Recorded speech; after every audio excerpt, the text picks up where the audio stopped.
Alors, bonjour à toutes et à tous pour cette visioconférence où nous allons donc aborder le droit à l'IVG. Donc, cette initiative s'inscrit dans le cadre de la campagne Résistons pour nos libertés, ensemble contre la haine et l'exclusion. Donc, celle-ci est organisée par Picardie Laïque, l'une des 7 régionales du Centre d'action laïque. Pour cette visioconférence, j'ai le plaisir d'inviter donc Sylvie Losberg. Bonjour Sylvie. Bonjour.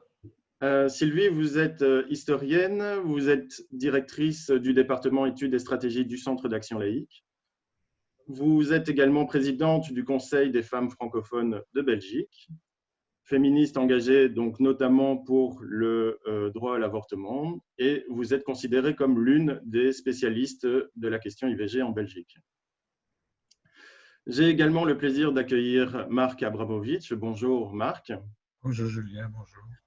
Marc, vous êtes donc psychologue. Vous avez fondé en 1968 le planning familial Aimer à l'ULB. Ce planning a commencé à pratiquer l'avortement dès 1975, alors que c'était illégal. Vous l'avez fait sans vous en cacher. Vous êtes parmi d'autres femmes et hommes un des militants historiques du droit à l'avortement. Donc un grand merci à tous les deux pour avoir accepté notre invitation. Alors, on le sait depuis plusieurs mois, une proposition de loi visant notamment donc l'allongement du délai d'interruption volontaire de grossesse fait débat. Bon, c'est le moins qu'on puisse dire. Elle est même devenue un objet de chantage donc, pour la formation du gouvernement en cours. De nombreux amendements ont été déposés devant le Conseil d'État par différents partis, tels que le CDNV, la NVA, le CDH et le Vlaams-Belang. À ce jour, nous n'avons pas encore pu aboutir par rapport à cette proposition de loi. Donc, de nombreuses personnes, femmes et hommes, s'insurgent contre le manque de considération du droit des femmes et de leur liberté de choix sur leur corps. Alors, nous allons essayer, lors de cet entretien, d'éclaircir donc les raisons qui motivent cette proposition de loi et de mieux comprendre les enjeux, mais aussi d'essayer de comprendre les points de blocage qui freinent à faire évoluer le droit à l'avortement à travers le temps. Alors, donc cette lutte pour le droit à l'avortement, elle n'est pas récente, mais on peut considérer qu'en Belgique, la fin des années 60 marque un vrai tournant donc, pour faire évoluer le droit. On peut par exemple citer le docteur gynécologue M. Willy Peers, qui pratiquera à cette période de nombreux avortements. Donc, à l'époque, ça a eu un grand ressort médiatique. Marc, votre planning familial Aimer à l'ULB pratiquera l'IVG dès 1975 sans s'en cacher. Est-ce que vous pourriez retracer brièvement l'évolution de cette lutte, donc à partir de cette période, donc fin des années 60, jusqu'à 1990, date de la première loi dépénalisant partiellement l'accès à l'IVG? Bien, il faut absolument se rappeler que ce combat pour l'IVG démarre avec la poussée émotionnelle et politique de mai 68. À l'ULB particulièrement, ça a été très, très fort. Nous sommes une des rares universités à avoir été occupée par les étudiants pendant près de 2 mois, ce qui est quand même, par rapport à Paris où ils ont tenu 15 jours, on a quand même tenu 2 mois. On en est très fiers. Mais ça veut dire aussi que pendant ces 2 mois, il y avait une telle ébullition que beaucoup d'idées classiques de fonctionnement, de soi-disant démocratie, etc., ont été remises fortement en cause et on était vraiment dans un élan de participation à la vie politique et notamment la vie politique de l'université, mais pas seulement. Pendant l'occupation en 1968, il y avait par exemple des gens qui faisaient de l'information sur la liberté sexuelle, sur les idées de Reich, qu'on connaissait très très mal d'ailleurs en Europe. Et ça nous a ouvert à des aspects du combat féministe déjà, qui existait depuis de très longues années, mais qui était surtout économique jusqu'à présent. Mais ça nous a ouvert sur le droit des femmes de façon beaucoup plus large. Donc j'ai eu la possibilité de créer un centre de planning familial dès 68, dès octobre 68, à la fin de mes études en même temps. Et immédiatement, nous avons été sollicités au niveau de l'avortement. Immédiatement, dès que ça s'est ouvert, en plus, l'ULB ayant une certaine renommée d'ouverture, de liberté, etc., il y a des femmes qui sont venues dans ce nouveau planning familial, où j'étais seul d'ailleurs pour commencer, demander des avortements. On ne connaissait pas du tout le problème, on ne savait pas du tout comment ça fonctionnait, on a dû se renseigner et on s'est rendu compte donc qu'il y avait des médecins, à ce moment-là, en 68, très peu encore en Belgique, qui pratiquaient des avortements de façon très clandestine, etc. Donc, on s'est mis, au départ, j'étais seul, on s'est mis à trouver des possibilités d'avortement.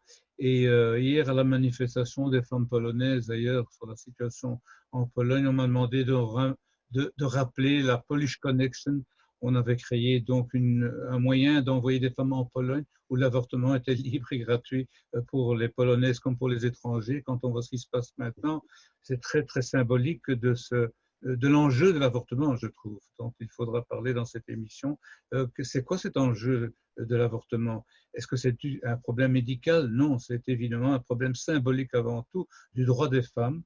Et ça me semble important d'être noté. Et ce n'est pas pour rien qu'on s'en reprend à l'avortement alors qu'on pensait que ce problème était quasiment dépassé. Donc, tout ça pour dire que entre 68 et 75, nous avons aidé des centaines de femmes à pratiquer des avortements où on pouvait, et pour finir, de plus en plus en Belgique, et notamment chez Willy Pearce, qui était en même temps quelqu'un que je connaissais très bien.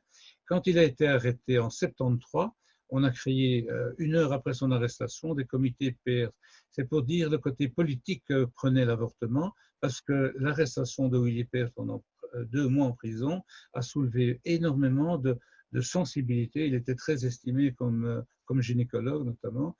Et il est arrivé à faire des manifestations de 10 000 personnes à Namur demandant sa libération. C'est important de noter ce côté de mobilisation populaire pour l'avortement grâce à cette arrestation.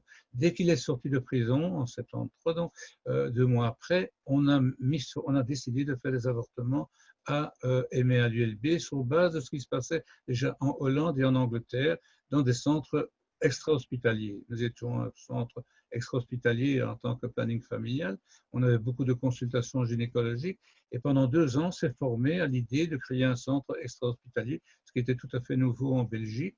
Et Willy Pearce nous a aidés, il nous a vraiment conseillés, on a travaillé fortement avec lui. Et en 75, donc on a démarré le premier avortement. Et on a eu énormément de demandes, et on a continué comme ça jusqu'en 90, en ayant des procès, certains de nos médecins étaient inculpés, etc. Et on a tenu bon, c'était une lutte importante, mais c'était important de le dire qu'on ne respectait pas la loi, cette loi était caduque pour nous, et en fait on a eu quand même peu d'ennuis, qui montrent bien toute une opinion publique qui prenait position pour cette liberté d'avortement. Alors, entre 75 et 1990, on a fait des centaines, si pas des milliers d'avortements. On cachait les dossiers en cas où il y aurait des saisies de dossiers pour protéger les femmes qui faisaient ces avortements chez nous. Mais à part ça, on s'affichait faisant des avortements, ce qui a été important parce que je crois que le lendemain de notre premier avortement qu'on avait annoncé à Bruxelles, il y a toute une série de centres féministes qui se sont ouverts basé sur la contraception et l'avortement. Donc le droit à la contraception totale évidemment, mais le droit à l'avortement. Mais ça a été vraiment fulgurant. Il y avait en Belgique une vingtaine de centres extra-hospitaliers pratiquant l'avortement. Donc c'était quelque chose qui était voulu, qui était un besoin. Il a fallu qu'un centre le commande, qu'il n'y ait pas une réaction trop violente de la part des pouvoirs pour que pendant toutes ces années, on puisse pratiquer ces avortements comme si c'était permis. Merci. Et donc, pendant toutes ces années, donc on parle de l'affaire Willy Pearce qui a remué un peu le monde politique. On a dû attendre, donc, si je comprends bien, jusqu'en 1990 pour avoir l'aboutissement d'une loi qui permet partiellement, en tout cas, l'accès à l'IVG. C'est une longue période. Quels étaient les principaux opposants donc à cette évolution du droit et donc, comment on peut expliquer ceci? Alors, il faut se rappeler, par exemple, que même jusqu'en 1990, au moment de signer la loi, le roi Baudouin donc invoquera son objection de conscience et donc c'est déclaré donc en impossibilité de régner donc pendant 24 heures le temps que la loi. Il a abdiqué en fait. Il a abdiqué pendant. Il a abdiqué pendant 24 heures. Ouais. Et comment est-ce que c'était vécu et qui s'opposait donc à l'évolution de ce droit? Mais nous, on suivait évidemment de très près les prises de position du monde politique pour voir quand on pourrait obtenir ce qu'on voulait. C'est pour ça qu'on avait commencé à pratiquer ces avortements en 75.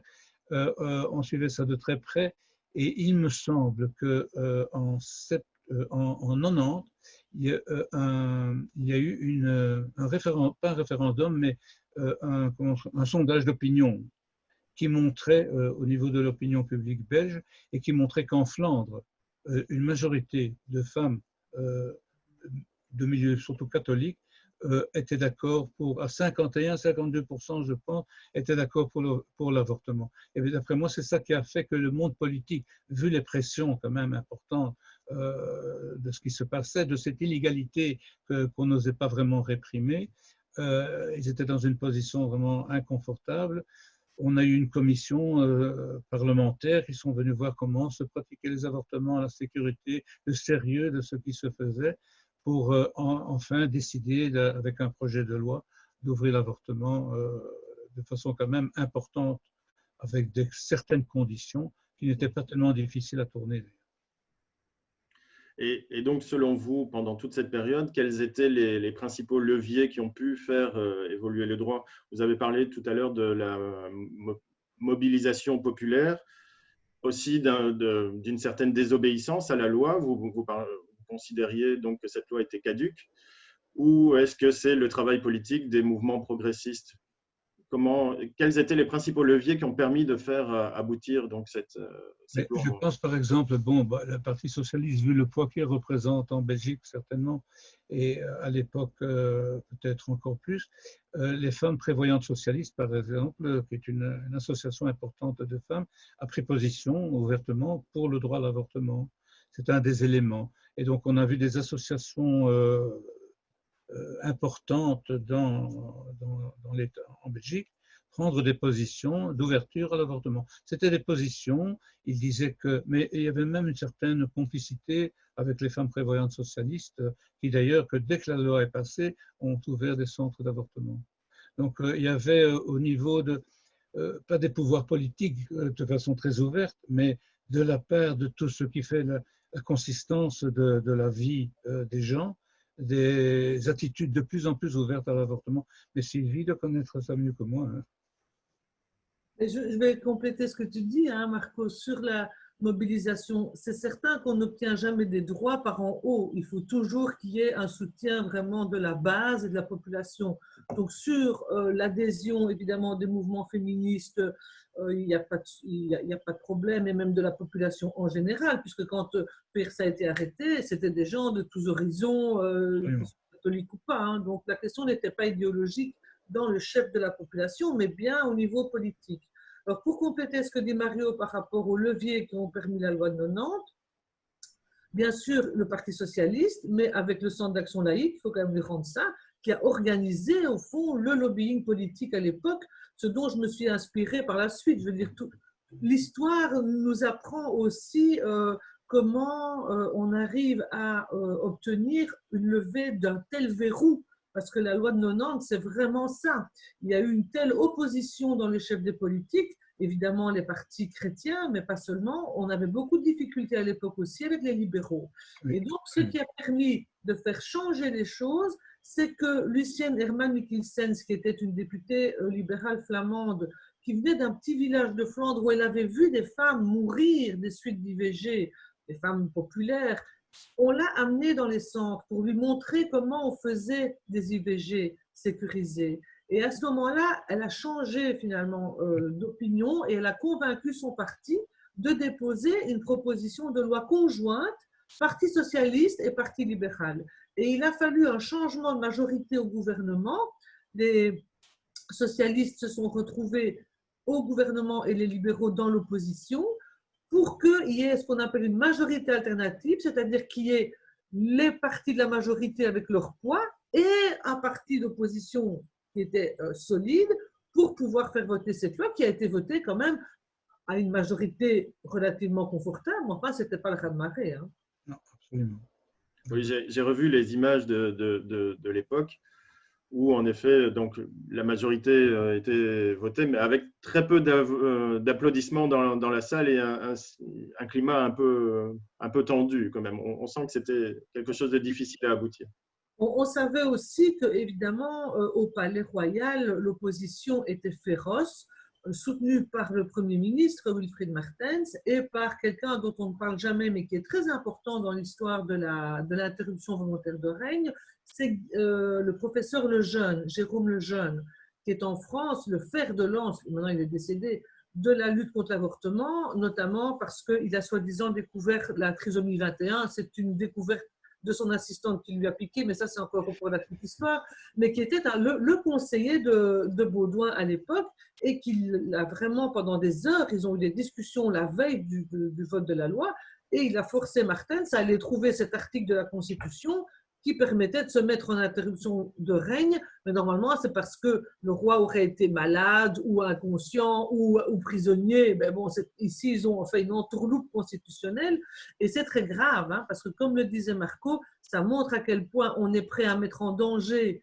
la Constitution même, c'est-à-dire la base de la démocratie, pour une question de droit à l'IVG qui ne concerne que les femmes qui veulent le faire, il faut bien le rappeler. Oui. C'est ça, oui. Ce que tu dis illustre et précise bien ce que je crois qu'on devrait développer, c'est le côté symbolique de l'avortement. Il me semble qu'actuellement, les luttes actuelles par rapport à l'avortement représentent avant tout la tentative réactionnelle et réactionnaire par rapport aux droits des femmes. Je crois vraiment que c'est le mouvement des femmes qui a pris actuellement dans le monde entier un élan, une force et obtient des choses très importantes par cette mobilisation des femmes et qu'à travers l'avortement, c'est vraiment la suprématie des hommes par rapport aux femmes qui veut continuer à dire nous, on décidera quand même de ces choses fondamentales, importantes que nous ne pouvons pas faire, nous les hommes, c'est donner la vie. C'est vous qui donnez la vie. Et c'est nous qui déciderons que vous n'avez pas le droit de l'interrompre. Je crois que ce côté symbolique des combats actuellement, c'est assez incroyable de revenir sur des choses qui fonctionnent bien dans cette société, qui fonctionnaient bien dans cette société depuis des dizaines d'années, et de revenir là-dessus pour remettre ça en cause. Ici en Belgique, sur le problème du temps entre la décision de l'avortement et le fait de faire l'avortement, mais en Pologne, ce qui se passe, c'est quelque chose d'atroce pour les femmes polonaises. Mais Marco, donc tu dis que c'est pour... je suis d'accord, hein, que c'est l'ampleur des mouvements pour les droits des femmes qui crée finalement ou qui mobilise cette réaction conservatrice, mais ça ne concerne pas que les hommes. Nous avons en Belgique, pour revenir au débat actuel, les opposantes visibles au niveau du Parlement à l'extension des conditions pour accéder à une IVG sont des femmes nationalistes de la NVA, des femmes d'extrême droite du Vlaams Belang et des femmes catholiques flamandes. Et donc c'est très intéressant de voir qu'au fond, la question des droits des femmes n'est pas une question les femmes contre les hommes. C'est la question de savoir est-ce que nous voulons une société dans laquelle tous les sujets sont libres de décider et non pas d'être assignés à une place, à une tâche, à une stéréotypie de leur manière de vivre. Et donc, c'est très clair que pour les partis politiques que je viens de citer, les femmes doivent rester à la maison, quitte même à les payer pour qu'elles restent chez elles, parce que c'est ce qu'on voit maintenant comme proposition de loi, et surtout doivent être surveillées par rapport à leur grossesse, parce que leur ventre ne leur appartient pas, il appartient à la nation. Et là, on voit bien tout le côté nationaliste, guerrier, finalement, c'est la thématique guerrière qui est derrière ça, et c'est évidemment, comme le dit Marco, qui a connu ça vraiment de manière personnelle. Moi, je suis née après la guerre, et donc je n'ai pas connu tout ça, mais c'est clair qu'on revoit ces mêmes courants nationalistes d'extrême droite, fascisants, qui veulent une société clivée et des femmes qui sont d'abord des mères avant tout. Absolument, absolument. Je suis bien d'accord avec tout ce que tu dis, Sylvie.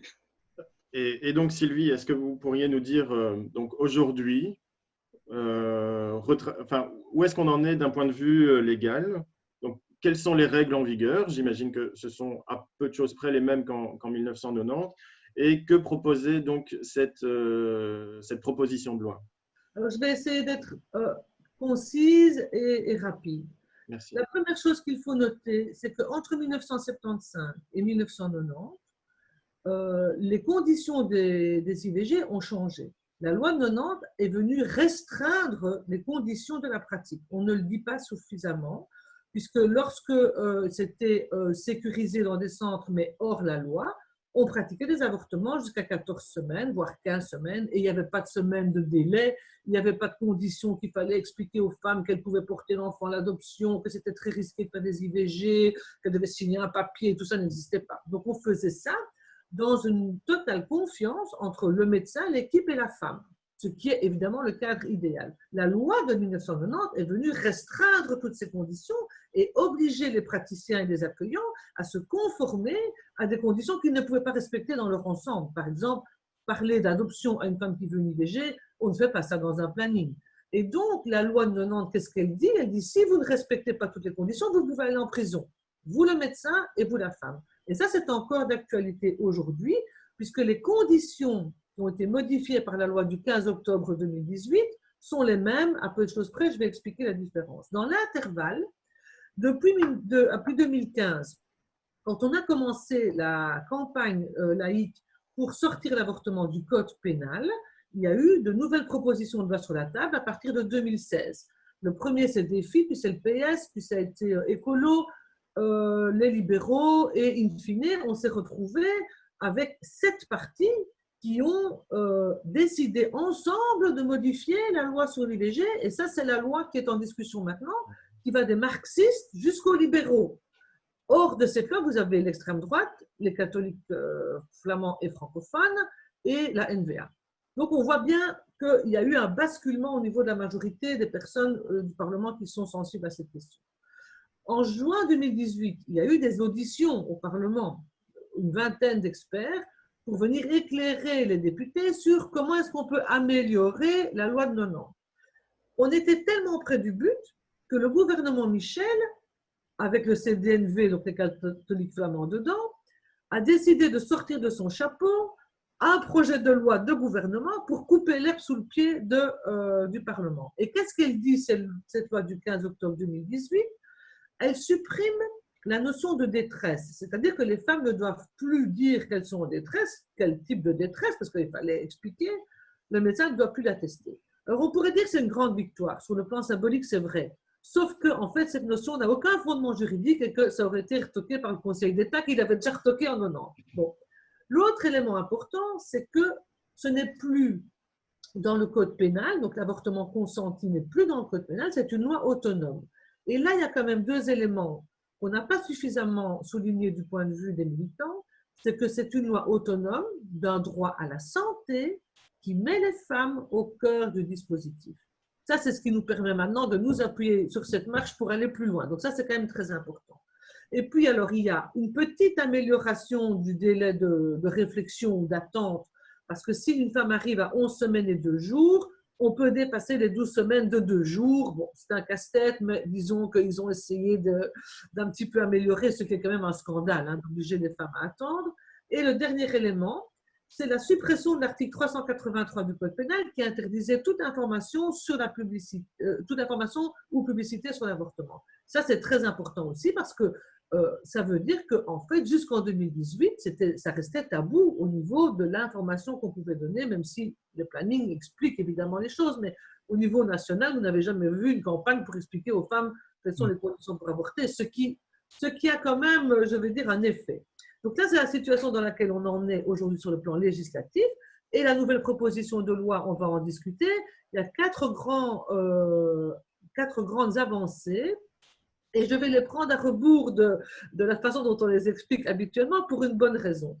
Le premier élément, qui est vraiment pour moi le plus important, c'est la fin de la pénalisation dans la loi. C'est la seule loi belge dans laquelle on indique précisément que si on ne la respecte pas, il y aura telle et telle peine de prison et d'amende. Dans toutes les autres lois, on renvoie aux articles du Code pénal qui pénalisent ce type de délit. Mais ici, on le redit dans la loi. Donc, c'est double peine, si vous voulez. Et ça, on veut absolument que les femmes arrêtent d'être menacées d'aller en prison, idem pour les médecins et les accueillants.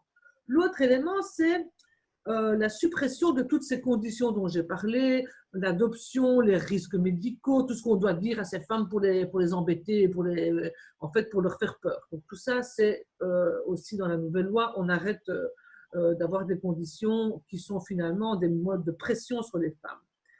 Ensuite, il y a la réduction du délai d'attente, c'est-à-dire qu'au lieu d'avoir un délai incompressible de 6 jours, c'est-à-dire une semaine, eh bien, le délai minimal sera de 48 heures. Donc, il faut bien expliquer que c'est un délai minimal.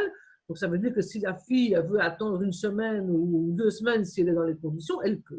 Ça a un impact très important sur l'avortement médicamenteux parce qu'on peut avorter avec médicaments jusqu'à 7 semaines de grossesse, donc 9 semaines d'aménorrhée.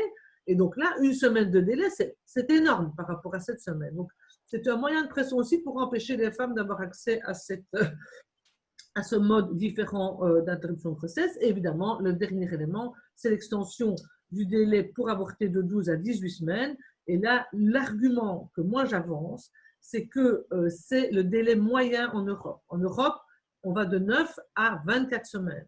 La Suède est à 18 semaines. Nous devons viser un délai le plus large possible parce qu'on sait que quand la loi accueille tout le monde, les femmes ont recours de plus en plus tôt à l'IVG. Donc, ce n'est pas parce qu'on met un délai de 18 semaines qu'il y aura plus de femmes qui vont aller jusqu'à 18 semaines. Au contraire, plus le délai est encadrant, plus les femmes sont informées et plus tôt elles viennent demander une IVG. Et donc, par rapport à toutes ces propositions, est-ce que vous pourriez me raconter ou me reciter l'un et l'autre les difficultés ou des exemples concrets des difficultés rencontrées tant par les femmes que par les praticiens ou praticiennes sur le terrain? Comment est-ce qu'on peut rendre ça concret de par le vécu de ces personnes-là? Oui, sur le délai, bon, je suis pensionné de mon centre de planning familial, donc je sais un peu comment il fonctionne. Et alors, j'ai été vraiment étonné que les conseillères conjugales ou les psychologues qui encadrent les femmes quand elles viennent demander à l'accueil du centre une IVG, et puis l'accompagnent au cours de l'IVG, au niveau psychologique, au niveau de toute question qu'elle pourrait se poser la femme. C'est un véritable accompagnement que je trouve de qualité, qui a un certain sens, même si ça ne démédicalise pas l'avortement, ça lui donne un côté relationnel et humain que les médecins ont des fois difficile, étant plus dans la pratique technique. Donc, c'est un accompagnement qui est très utile. Et j'étais étonné de voir que pas mal de ces personnes, psychologues ou assistantes sociales faisant ces accompagnements, étaient dans la majorité d'accord sur le délai d'une semaine. Et alors que c'était une position que je trouve, moi, rétrograde, qui faisait partie de cette loi notamment de 1990, et que moi, j'ai toujours estimé qu'il fallait, pratiquement, pour qu'un médecin qui constate une grossesse, le temps d'une grossesse, et décide de faire l'avortement avec la femme, ben, c'est la consultation d'après qu'il va faire. Ils viennent une fois par semaine, souvent dans le centre de planning. Donc, il y avait une logique que ça se passe une semaine après. Mais je suis fondamentalement conscient qu'une femme qui vient demander un IVG, à la limite, pourrait le faire immédiatement. Quand elle vient demander un IVG, elle ne demande pas un avis, elle ne demande pas une réflexion. C'est une décision qu'elle a prise.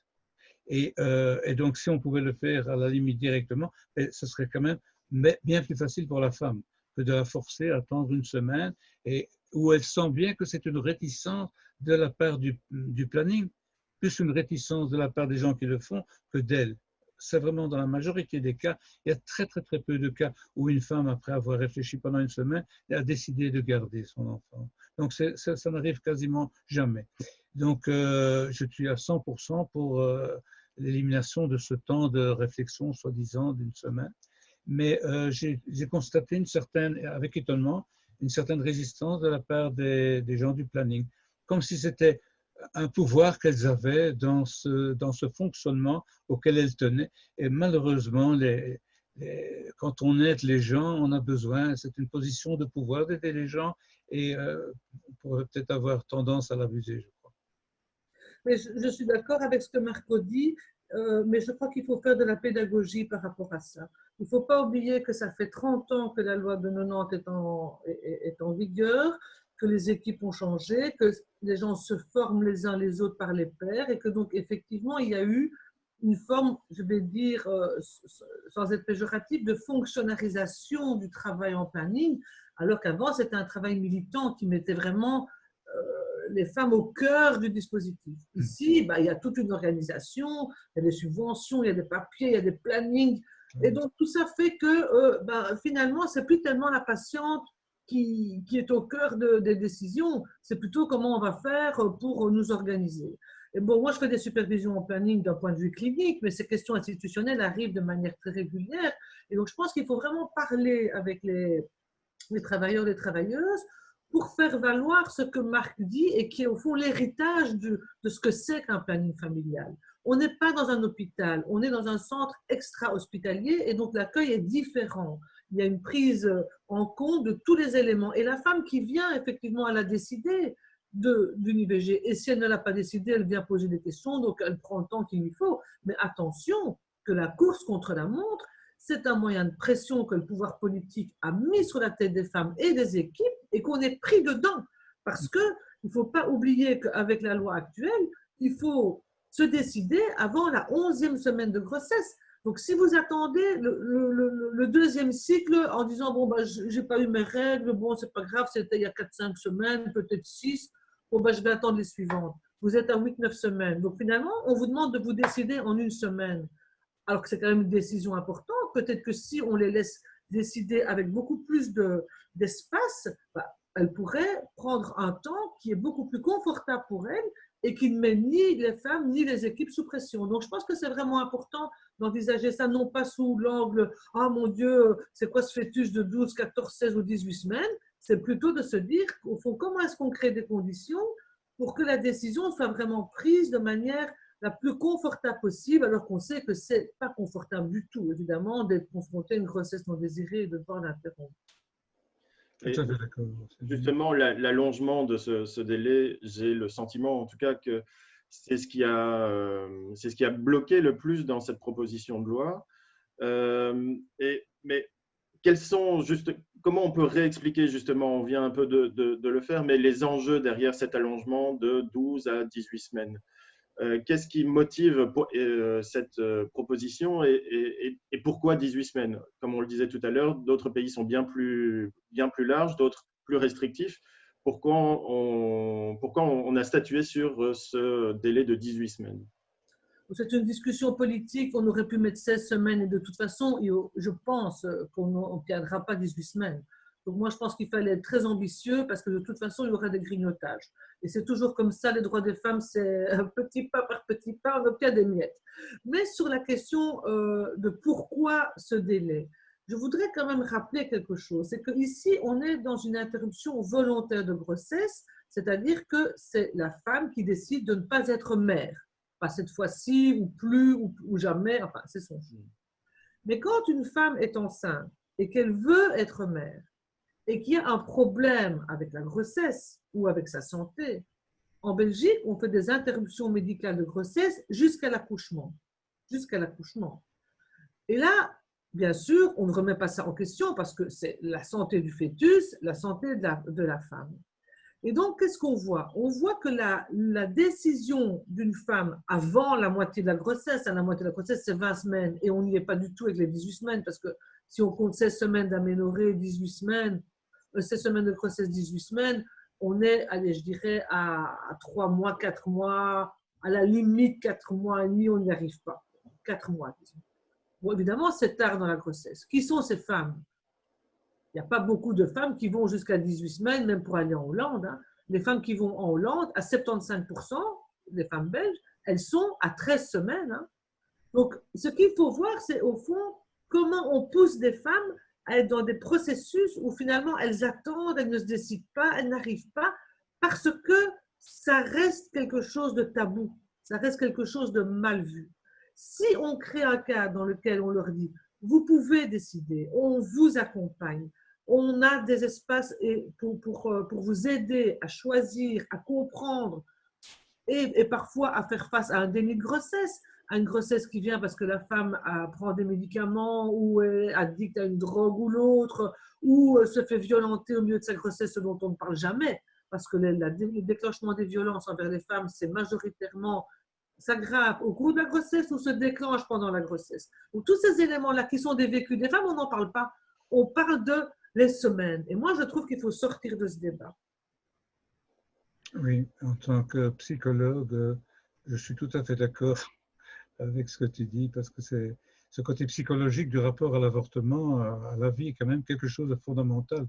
On essaye de le ramener à un problème médical et de la volonté de la femme de vouloir ou de ne pas vouloir une grossesse, mais on est quand même confronté à un problème où l'aspect psychologique est quand même très, très, très important. Et les raisons psychologiques pour lesquelles les femmes avortent est quelque chose dont il faut absolument tenir compte. Et je crois que c'est là-dessus qu'on joue au niveau de cet enjeu de semaine qui se veut avant tout dissuasif de l'avortement, je crois fondamentalement. Parce que certains, on l'a vu dans la presse, il y a vraiment des verrous idéologiques, tant de la part des partis ou de certains mouvements pro-life, etc. Mais on a vu, pour moi ça m'a étonné, mais des sorties du monde médical, donc de certains médecins, remettant en cause donc ce délai. Est-ce qu'on peut entendre certains de leurs arguments et comment on peut y répondre? Il y a une réponse très simple. C'est que les médecins qui ne veulent pas pratiquer les avortements, ils ne sont pas obligés de le faire. Aujourd'hui, dans des plannings, il y a des plannings qui disent ici IVG jusqu'à 10 semaines. La loi permet 12 semaines. Eux, ils disent non. Et donc ça montre qu'en fait, les femmes sont toujours soumises à la décision d'un autre. Elles ne peuvent pas faire ça toutes seules. Sauf avec l'avortement médicamenteux, où il faut quand même un accompagnement, parce que bon, on ne sait jamais, il peut y avoir des complications ou que ce n'est pas tout à fait terminé quand l'expulsion n'est pas terminée au moment de la deuxième médication. Mais c'est pour ça que l'empowerment des femmes, leur donner les moyens. Si les femmes pouvaient le faire elles-mêmes, elles le feraient. Et elles ne s'adresseraient pas à quelqu'un à qui elles vont devoir expliquer, etc., se mettre dans une position d'infériorité. Et donc, c'est pour ça que la question du délai aussi est importante par rapport à l'avortement médicamenteux. Dans les pays où c'est totalement interdit, le Chili, l'Argentine, encore qu'au Chili, ça commence à bouger, mais qu'est-ce qu'elles font les femmes? Elles prennent des médicaments, elles les avortent chez elles, hein, voilà. Et pour elles, bah, c'est une solution qui est médicalement sûre, et c'est ce qu'il faut, voilà. Alors, je trouve que l'accompagnement est important, hein. Ça, je pense que chez nous, c'est vraiment un moment, en tout cas, je trouve dans la partie francophone du pays, c'est très, très bien développé. On prend la femme dans toutes ces dimensions, voilà. Et on essaye de l'aider à traverser ce moment qui est subi. Il ne faut jamais oublier qu'une grossesse non désirée, ce n'est pas comme d'avoir pris un médicament de travers, hein. C'est-à-dire, ça vient d'un rapport sexuel avec quelqu'un, et donc ça engage la femme dans toute une série de relations qui peuvent prendre après 30 ans de sa vie, hein, si elle n'avorte pas. Donc, je veux dire, faut remettre ça un peu en contexte. Puis, la grossesse, c'est dur, hein. Une grossesse, un accouchement, bon, je ne vous dis pas à vous ce que c'est, parce que vous êtes des hommes et vous n'avez pas fait, mais moi, j'ai fait. Hein. Je vous dis que quand tu n'as pas envie d'être enceinte et que tu n'as pas envie d'accoucher, ben moi, je trouve que c'est une raison légitime pour avorter. C'est pas rien dans une vie physiquement, psychologiquement. Puis élever un enfant, combien de femmes se retrouvent seules avec des mioches et puis on n'a pas ci, on n'a pas là, la précarité, la conciliation vie professionnelle, familiale, ça a des impacts dans tous les domaines de la vie et ça, c'est aussi, je pense, cette société, comme je disais au début, qui veut nous mettre, nous les femmes, dans cette place-là et toutes les charges sur notre dos et vous avez qu'à accepter ça et c'est ça qu'on ne veut plus et je pense que des hommes comme Marco qui ont fait le job, hein, voilà, ou Julien, d'organiser ça ici, cette conférence, c'est ça qu'il faut faire passer comme message. Quelle société est-ce qu'on veut? Est-ce qu'on veut une société où chacun peut décider, femmes et hommes, ou est-ce qu'on veut une société où il y a une partie qui décide pour les autres? C'est ça la liberté, c'est ça le fondement de la démocratie, en fait. Hein. Absolument. Absolument, tout à fait d'accord. Tout à fait d'accord. Je ne sais pas ce que je pourrais rajouter de plus à ça. Peut-être des souvenirs que j'ai que Willy Peers et d'autres médecins. Une chose qu'il faut quand même, à l'occasion de cette émission, rappeler, c'est que les premiers médecins qui faisaient des avortements de façon décidé, pas de temps en temps, mais de façon vraiment décidée, qui étaient actifs à ce niveau-là, étaient au départ tous communistes. C'était la même chose pour la contraception et c'est quelque chose qu'il faut reconnaître dans l'idéal de changement de la société, une remise en cause profonde de la société, c'est que les médecins étaient communistes, membres du Parti communiste, ou l'IPER l'a toujours revendiqué, et c'est au niveau de leur idéologie et de l'adhésion à leur idéologie qu'ils faisaient ce qu'ils faisaient, et c'est intéressant de le dire, parce que cette façon d'être médecin était une conception où ils étaient au service de la souffrance. Ils se mettaient au service de la souffrance médicale, de la souffrance psychique, psychologique ou sociale, et certainement sociale, et ces principes étaient supérieurs à leur vécu, qui était parfois difficile. J'ai vu des discussions entre ces médecins, parce que je les fréquente assez bien, où ils disaient que dans une grossesse assez tardive, par exemple, c'était beaucoup plus difficile pour eux d'être confrontés au développement du fœtus que quand c'était très, très tôt. Et ça les touchait. Mais leur principe leur permettait de passer au-dessus de cela. Et ça, je trouve que c'est intéressant parce qu'on touche là à des problèmes de principes fondamentaux du corps des femmes, du droit des femmes, de la place des femmes dans notre société. Et je suis très content de ce que tu as dit, Sylvie. Et je suis content qu'il n'y a pas que deux hommes qui discutent de l'avortement aujourd'hui. Oui, et alors pour rebondir sur ce que dit Marco, donc en 2010, j'ai fait un film pour les 20 ans de la loi et Marco est dedans, et j'ai rencontré une grande partie de ces médecins, Georges Soumenkov, Marcel Beckman, Jean-Jacques Ami, etc., qui faisaient des avortements en désobéissance civile. Et donc ça s'appelle Le corps du délit, 25 ans du droit à l'avortement, parce qu'il y a eu une nouvelle mouture en 2015. Et donc là, on peut écouter ce témoignage. Et je trouve que ce que Marco dit est juste. Aujourd'hui, on lisse un petit peu les contours de ce débat et on enferme ce débat dans une question, je dirais, peut-être médicale, c'est vrai, avec des médecins qui disent non, 18 semaines, c'est trop. Mais je le rappelle, la question n'est pas d'obliger tout le monde à faire des IVG ou à pratiquer l'IVG. La question, c'est de créer un cadre pour que, dans les circonstances que vivent les femmes, elles puissent être accueillies par des praticiens qui sont d'accord de les aider. Les autres ne sont pas obligés, et les femmes qui ne veulent pas le faire, ben bien sûr. Donc, ici, on inverse en fait, hein, et c'est la logique, je pense, de ces partis conservateurs et même rétrogrades, comme disait Marco, que de vouloir imposer leur vision du monde, religieuse ou fascisante, hein, pour le Vlaams-Belang, à l'ensemble de la société. Et c'est pour ça que l'enjeu démocratique dans lequel les communistes puisaient évidemment cette énergie pour aller contre l'establishment et risquer la prison, parce qu'il ne faut pas oublier que tous ces gens risquaient la prison. D'ailleurs, il y en a qui ont été combien de fois condamnés au tribunal, etc. Eh bien, ils puisaient ça dans la lutte contre le fascisme, hein, parce que c'est ça les communistes européens, hein, c'est la lutte contre le fascisme, il ne faut pas oublier ça. Hein. Absolument. Surtout maintenant, il ne faut pas l'oublier. Surtout maintenant, comme tu dis. On a du boulot, hein, Marco. Et donc, on peut sentir, tout ça s'inscrit en tout cas pour les praticiens dans une approche idéologique et militante. Récemment, donc, la Fédération laïque de centres de planning familial faisait le constat d'un manque d'intérêt, en tout cas pour les étudiants en médecine, de se former à la pratique de l'IVG.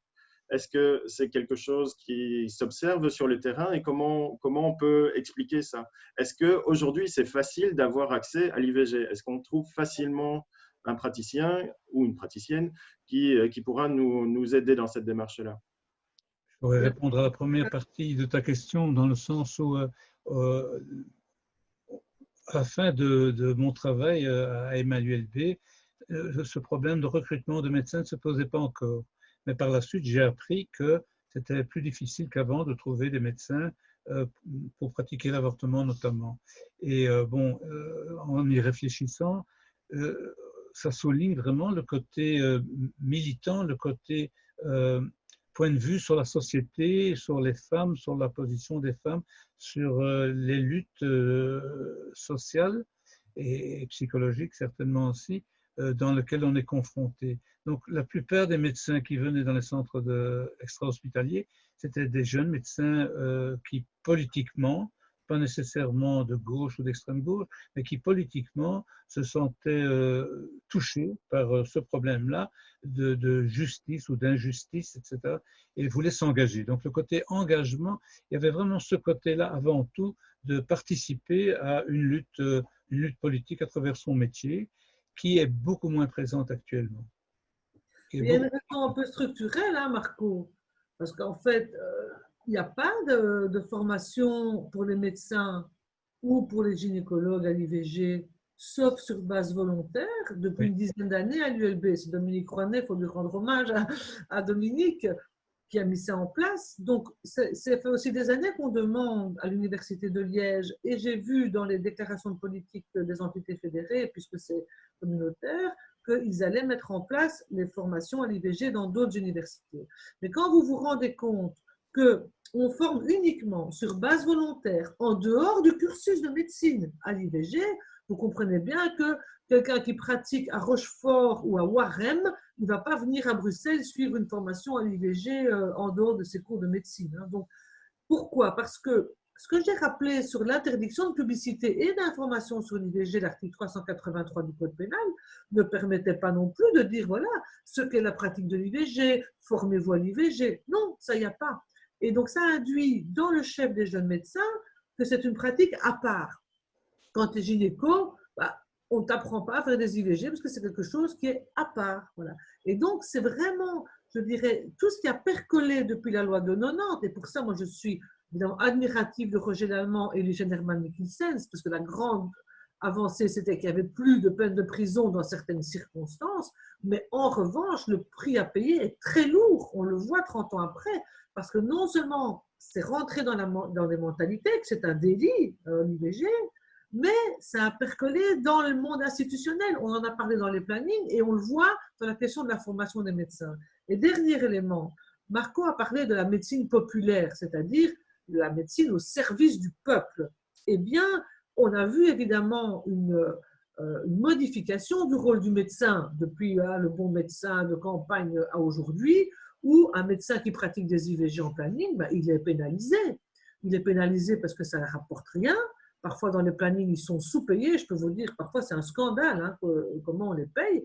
Et d'autre part, ce n'est pas valorisé par la société. Si vous dites dans un dîner en ville, « Ah, je suis chirurgien esthétique », c'est très bien. Mais si vous dites « Je fais des avortements », tout le monde se recule sur sa chaise, quoi. Et donc, ça montre aussi que c'est difficile pour les jeunes médecins de s'engager là-dedans. Et je vous dis, sur le plan financier, ça a un impact. Quand vous faites beaucoup de pratiques en IVG, vous avez moins de pratiques en cabinet privé et vous risquez de perdre votre numéro UNAMI. Donc, vous voyez que les institutions, évidemment, elles sont le reflet du sens de la loi. Hein. Et le sens de la loi, c'était celui-là. Il faut continuer à pénaliser, à sanctionner, à contrôler, à surveiller, à décourager le recours à l'IVG dans le chef des femmes et des médecins. C'est pour ça que c'est très important que la loi en discussion passe. Elle passera petit bout par petit bout, mais on y arrivera. Peut-être pas aux 18 semaines, mais en tout cas à changer dans la loi ce qui a déjà changé dans la mentalité. Aujourd'hui, les personnes ne sont pas convaincues que faire une IVG, c'est un délit. Hein. En Belgique, c'est fini, ça, heureusement. Absolument. Et donc, une dernière question peut-être pour conclure. Aujourd'hui, à quoi il faut se prémunir? Quelles sont les menaces donc, sur ces questions-là donc des droits des femmes, des droits à l'avortement, des droits sexuels et reproductifs? À quoi il faut faire attention et quels sont, selon vous, tous les deux, donc les leviers les plus importants donc, à activer? Comment se mobiliser par rapport à tout ça? Ce que Sylvie vient de dire par rapport à l'aspect organisationnel même, qui n'est pas du tout le même que dans les années 90, c'est là qu'il faut sans doute agir. Bon, je suis un peu hors course pour l'instant, donc au niveau de cette action-là, mais pour ceux qui militent, et notamment, j'ai participé au colloque que tu avais organisé, où je raconte toujours les débuts de mon combat pour l'avortement. il faut continuer. Il y avait du monde. J'étais frappé par ce colloque il y a 2 ans hein, maintenant. Il y avait beaucoup de monde et beaucoup d'intérêt et beaucoup de jeunes qui suivaient, mais nous n'avons plus le même dynamisme que nous avions dans ces années-là où tout était à faire et on avait l'impression qu'on contribuait à un changement assez fondamental dans la société centenaire par rapport à ce genre de problème. Et c'est vrai qu'actuellement, ça demande un combat. Heureusement qu'il y a quand même des gens dans ton genre, Sylvie, qui continuent à le mener. Et je suis content de participer à cette émission avec toi, d'ailleurs, pour ça. Oui, mais tu as encore des choses à faire, tu sais, je vais te dire. Parce que, oui, oui, oui, oui. Parce que donc, ce qui est important, je vais prendre tranche de société par tranche de société. Donc, d'abord, pour les plannings, je pense que c'est très important, Marco, que tu puisses, notamment dans ton ancien planning, retourner discuter sur la question de pourquoi est-ce qu'on prend le pas sur la décision des femmes, quels sont les mécanismes qui sont à l'œuvre quand on dit on ne veut pas diminuer le délai d'attente. Parce que je pense qu'il faut être pédagogue. On doit sortir de la confrontation. Par contre, il faut mener la confrontation avec la NVA, avec le CDNV et avec le Vlaams Belang. Vous avez vu que le président du CDNV a dit on ne touchera pas à la loi, il vient de le redire. Et donc là, eux, il faut les pousser dans le coin du ring. Et là, on est déjà arrivé, puisque je vous dis, on avait 7 partis qui étaient contre cette frange conservatrice. Donc, il faut s'appuyer là-dessus. C'est quand même assez unique dans l'histoire du pays, hein, il faut le dire. Hein. Donc, ça veut dire aussi qu'il ne faut pas s'avouer vaincu. Nous avons aussi la présidente du Parlement, aujourd'hui la première femme présidente du Parlement, qui a mené le combat pour le droit à l'IVG en tant que députée. Donc, elle va pouvoir aider à la Chambre à contrer ces manœuvres dilatoires, Conseil d'État, etc., qu'on a connues jusqu'à maintenant. Et on a aussi les ministres des droits des femmes à tous les niveaux de pouvoir. Ce sont des avancées qui, au niveau institutionnel, ne sont pas négligeables, d'autant qu'il ne faut pas non plus croire que la jeune génération des femmes, que moi je côtoie au Conseil des femmes, elles ne sont pas militantes, hein, Marco. Au contraire, hein, il y a eu un ventre mou, il y a eu, je pense, un fléchissement de la mobilisation, mais aujourd'hui, ça devient très, très radical. Parfois, je suis un peu débordée, même je me dis, oulala, attention, mais vous avez des mouvements qui sont vraiment, je dirais, très, très remontés contre le pouvoir, et les jeunes femmes, elles ne s'en laissent plus compter. Hein. Et je crois qu'aujourd'hui, il faut recommencer à mettre du lien entre tous ces espaces de discussion, de mobilisation, pour forcer le pouvoir politique à répondre à la demande de la société. Le législateur, il représente la nation, hein. Il ne représente pas le chef du parti ou du Vatican ou que sais-je. Hein. Et donc, c'est là qu'il y a vraiment quelque chose sur lequel on peut s'appuyer. Moi, je suis plutôt optimiste sur la question de la mobilisation, mais chacun doit jouer son rôle. Et notamment, je trouve, au niveau des plannings et du monde médical, il y a encore beaucoup de travail à faire. Je vais essayer de tenir compte de tes encouragements et de ton orientation, Sylvie.